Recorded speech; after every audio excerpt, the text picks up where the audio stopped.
Halo semuanya, selamat datang di podcast CNBC Indonesia, yakni Cuap Cuap Cuan. Nah, kita udah pernah kenalan sebelumnya ya, kalau kamu pernah dengerin episode pilotnya, bahwa Cuap Cuap Cuan ini adalah podcast yang intinya akan memberikan informasi mengenai ekonomi dan bisnis in a simplest way, dengan cara yang paling simple. Nah, ada gue Alin dari tim redaksinya CNBC Indonesia, dan sekarang gue nggak sendirian karena ada Head of Research-nya CNBC Indonesia, ada Mas Argun. Halo Mas Argun, gimana kabarnya Mas Argun? Sehat? So far so good. Investasinya gimana Mas Argun? Masih menentukan. Iya, nih Mas Argun kan kalau kita lihat ya, di masa-masa sekarang ini wabah corona ini nggak cuma mengancam kesehatan manusia, tapi juga kesehatan perekonomian Indonesia dan juga perekonomian global nih Mas Argun. Ya. Kalau mungkin entah perekonomian global atau perekonomian Indonesia gimana ke depannya, itu kayaknya terlalu besar lah ya, terlalu wah untuk kita omongin. Yang paling deket nih Mas Argun sama kita, investasi apa sih yang paling aman di masa-masa orang semua panik masalah corona, ketakutan di mana-mana? Karena kalau saya lihat nih, IHSG jeblok. Ya. Terus bursa saham di benua-benua lain pun gitu Mas Argun. Merah semua. Merah semua kebakaran. Iya. Emas juga labil, naik turun. Saya kan perhatiin banget nih, harga emas kadang naik 25.000, kemudian besoknya turun 19.000. Naik Hari lagi. ini sempat 10.000 naik iya, lagi. 10.000 gitu-gitu. Jadi apa nih Mas, harus gimana?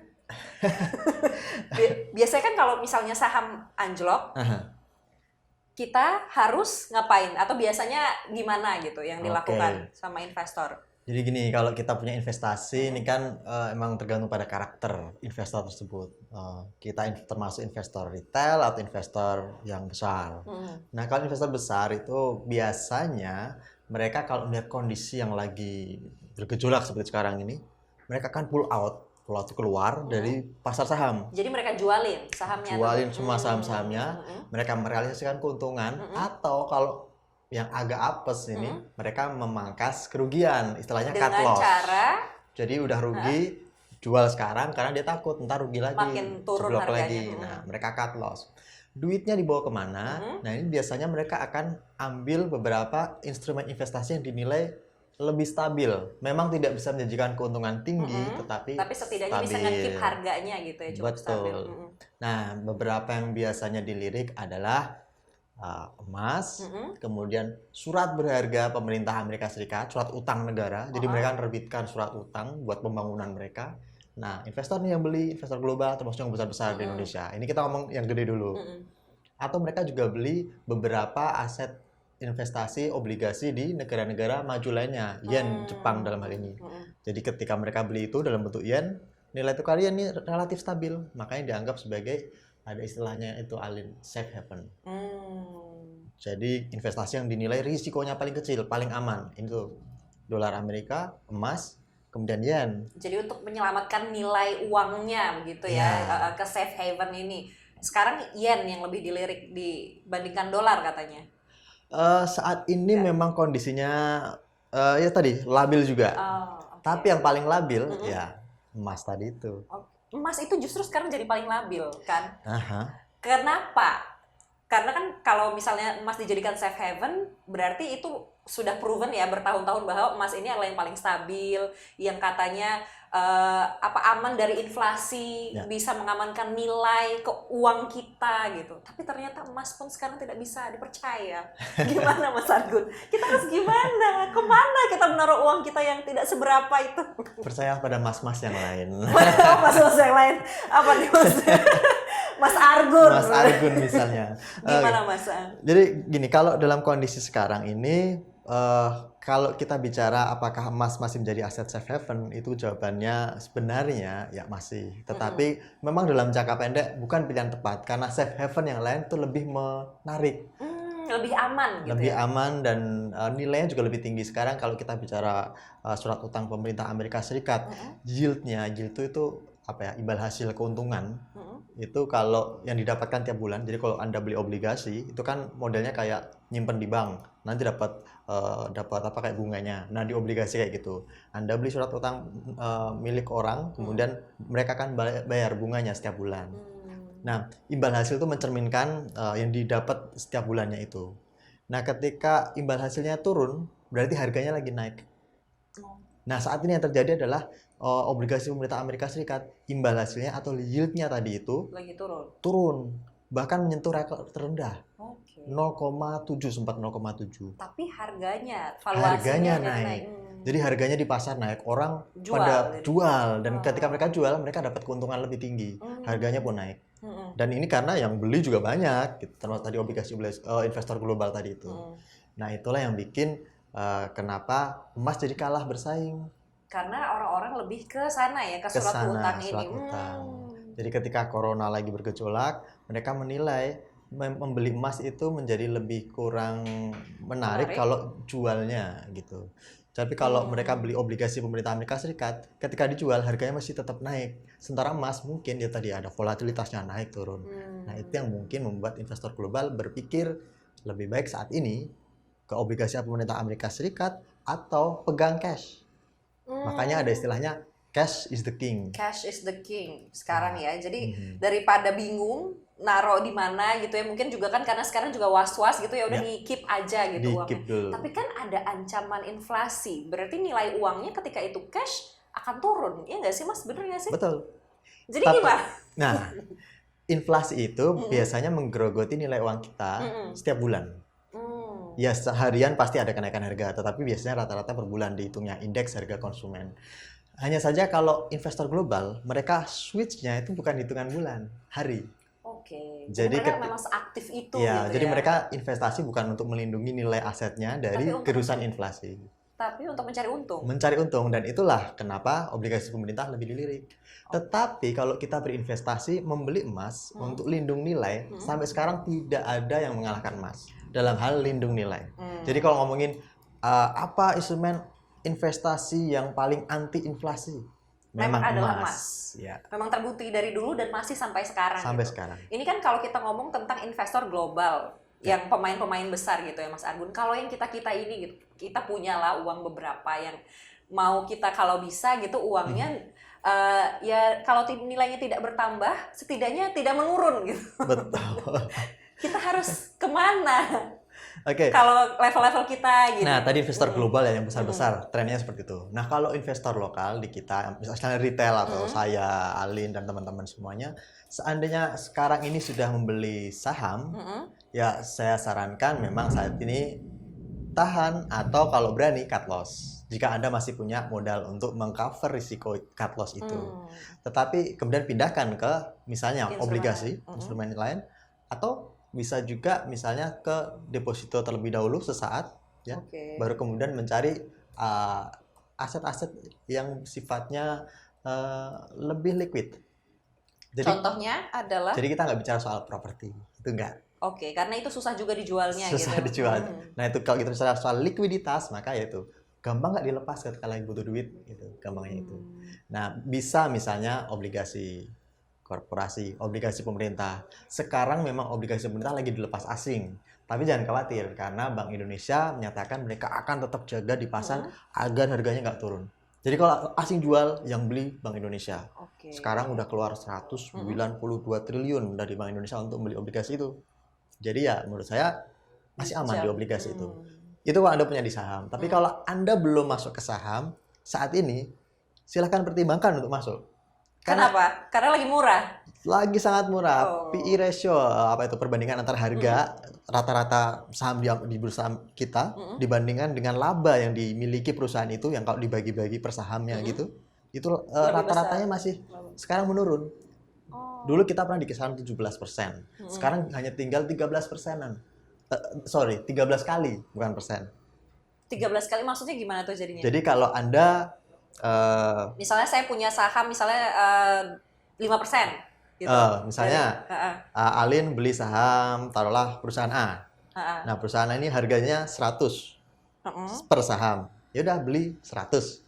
Nah, satu saham itu ternyata membagikan keuntungan 10 perak. Iya. Kan perusahaan beroleh laba dong, dan labanya itu jadi dividen. Dividen itu kemudian dibagikan ke pemegang saham. Jadi, nah laba-laba yang per saham itu kan di rata-rata tuh, misalnya 1 miliar dibagi berapa laba bersih, dibagi berapa puluh atau ratus lembar saham, dapatnya berapa? Yang ibaratnya tadi dapatnya 10. Ya udah berarti price-nya 100 dibagi laba per saham tadi 10, berarti berapa? Kali 100 persis. Nah, itu dia. Berarti berapa modal yang dibutuhkan untuk mendapatkan laba senilai itu. Jadi karena si harga sahamnya ini lagi turun, tapi perusahaan ini masih beroleh laba. Labanya besar gitu. Jadi Iya. persentase, jadi kita ibaratnya bisa punya akses ke saham itu lebih murah dengan harga yang lebih murah gitu ya. Itu dia. Memang ada kekhawatiran. Apakah koreksi IHSG sekarang sudah akan berhenti atau masih berlanjut? Apakah akan lebih jeblok lagi gitu? Ibarat pisau lagi jatuh. Kalau megangnya nggak pas, ya kita berdarah. Bisa melukai kita sendiri. Melukai kita. Tapi kalau kita pas megangnya pas yang handle-nya, dia udah nggak jatuh lagi, ya berarti bisa jadi senjata kita. Betul, di masa depan. Dan itu sih yang sekarang jadi pertimbangan pasar. Apakah saatnya masuk sekarang ini atau tunggu berapa hari, berapa minggu lagi? Nah, itu yang sekarang masih jadi pertimbangan. Dan kalau Anda mau beli, ya saya sarankan saat ini beli saham-saham yang sifatnya fundamentalnya bagus. Fundamental itu apa? Kinerja perusahaannya bagus, labanya bagus, dan dia bergerak di industri yang masih menjanjikan. Misalnya perbankan, atau saham-saham sektor konsumer, ibaratnya mereka yang jualan sabun, orang itu pasti pakai terus pasti gitu. pakai, mau krisis atau enggak, orang tetap beli sabun, nggak mungkin mandi nggak pakai sabun kan. Jadi memang profil perusahaannya itu juga harus kita lihat gitu ya. Iya. Tapi ya sekarang beli-beli aja gitu juga tidak disarankan karena mungkin murah gitu loh Mas. Nah, kalau menurut saya sekarang jika Anda mau masuk ke bursa saham, jadilah investor yang bersifatnya ibaratnya apa? Mereka bilangnya value investor. Jadi investor yang tidak mengejar penaikan atau penurunan harga saham dalam hitungan hari, tapi mereka lebih mengejar pada faktor jangka panjang, dividen, atau kalaupun nanti dilepas setelah dia merasa butuh uang. Ibaratnya gini, daripada kita nabung di bank yang labanya bunganya hanya berapa sekarang, 3-4% ya, pokoknya sama inflasi aja udah hampir mirip-mirip gitu. Ya mending masuk ditabung dengan membeli saham.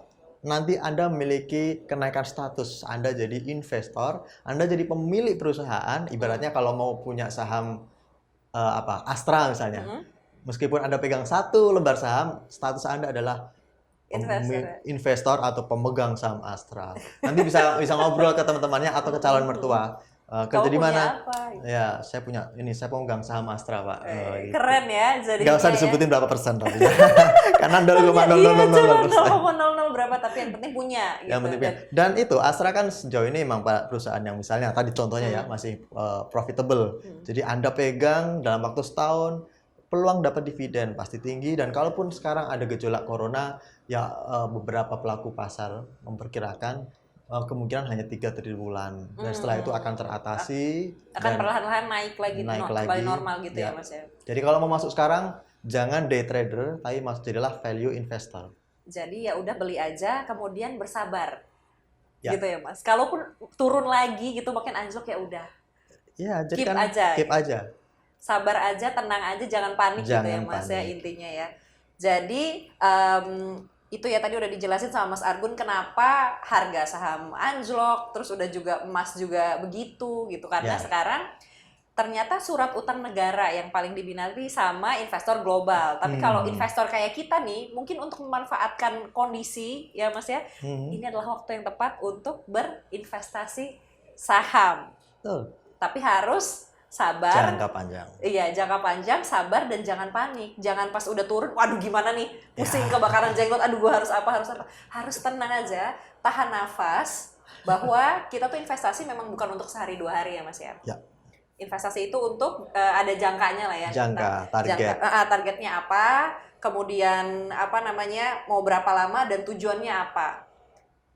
Kayaknya itu dulu nih yang kita omongin kenapa, udah ketemu lah ya jawabannya ya, kenapa ketika bursa saham itu anjlok, emas juga ternyata anjlok, ternyata para investor ini melarikan uangnya ke surat utang negara. Ada produk lain gitu yang lebih menguntungkan untuk saat-saat ini. Dan juga tentu aja tadi yang bisa kita highlight adalah cash is the king. Iya nggak sih Mas? Karena Ya. kan yang Mas Argun bilang tadi dan juga Gubernur BI juga bilang ya, Ya betul. bahwa Pak Ferry Warjio. bahwa cash is the king, karena memang ya kita nggak tahu apa yang akan terjadi di depan.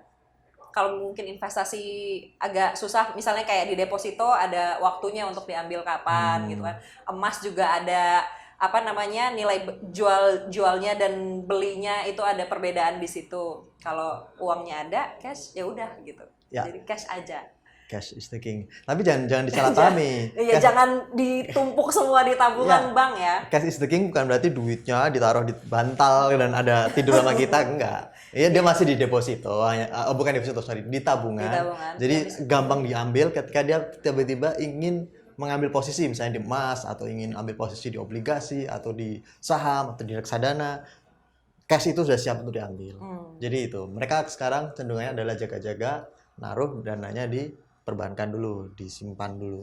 Nanti mereka investasi lagi, tapi dengan melihat kondisi dulu. Pokoknya intinya sekarang adalah tenang, dan kalau mau investasi saham, ini adalah saatnya. Tapi jangan lupa, cash itu harus kita punya juga. Jangan semuanya diinvestasikan, karena kita nggak tahu yang mana yang akan hancur. Nah, kesalahan investor saat ini adalah mereka menggunakan 100% cash yang dimiliki untuk investasi. Berinvestasi. Nah, ini kesalahan tersendiri, karena ketika kita memilih untuk berinvestasi, maka aset investasi itu haruslah aset ekstra di luar yang kebutuhan sehari-hari yang tidak kita pakai. Jadi ibaratnya uang yang nganggur gitu, yang ibaratnya taruh di bank, gak pernah kita sentuh gitu. Dan itu yang harusnya dipakai. Jangan uang yang setiap hari dipakai tiba-tiba nggak belanja dulu, masuk ke saham sekarang, ternyata anjlok lah, besok belanja apa? Kalau nilainya lebih kecil. Nggak bisa belanja ini beras dan sayur. Itu ya, apa namanya, kalau saran atau inti dari obrolan kita, saran dari Mas Argun tadi itu, bahwa uangnya itu adalah uang yang bukan buat kehidupan kita sehari-hari. Kalau bisa tabungan udah berapa banyak gitu, barulah berinvestasi gitu ya Mas ya. Dan ayolah beli saham gitu ya nggak sih Mas? Jadi sekarang gitu nggak sih, ketika sekarang IHSG lagi sekebakaran ini, belilah saham, jadilah investor. Karena bahkan ada Baron Rothschild, dia investor kenamaan lah di Amerika Serikat, keluarganya Rothschild itu, yang dari zaman dulu katanya kaya buat sedunia. Dia bilang gini, when the market is the bloodiest, that's what I like. Maksudnya ketika pasar lagi berdarah-darah, maksudnya merah semua lagi gitu, lagi turun banget, dia malah happy. Karena saya itulah semua saham-saham yang fundamentalnya bagus tuh lagi murah. Disitulah momen kita untuk beli. Itu dia. Gitu. Kalau ada cashnya. Nah makanya itu makanya cash is the key. Jadi harus pertimbangannya gitu. Jangan sampai si cash ini malah dibuatin investasinya anjlok, nggak bisa ngapa-ngapain, nggak bisa melanjutkan hidup kita. Itulah ya teman-teman pendengar cuap-cuap cuan, obrolan kita tentang apa yang harus kita lakukan atau investasi apa yang harus kita lakukan ketika semua nggak pasti dan semua gerabak gerubuk lah ya gara-gara corona ini. Intinya itu tadi sudah dirangkum sama Mas Argun dan juga sama Alin. Kita ketemu lagi di Cuap-Cuap Cuan episode selanjutnya. Pokoknya pesannya adalah keep calm and invest. Dah, sampai ketemu.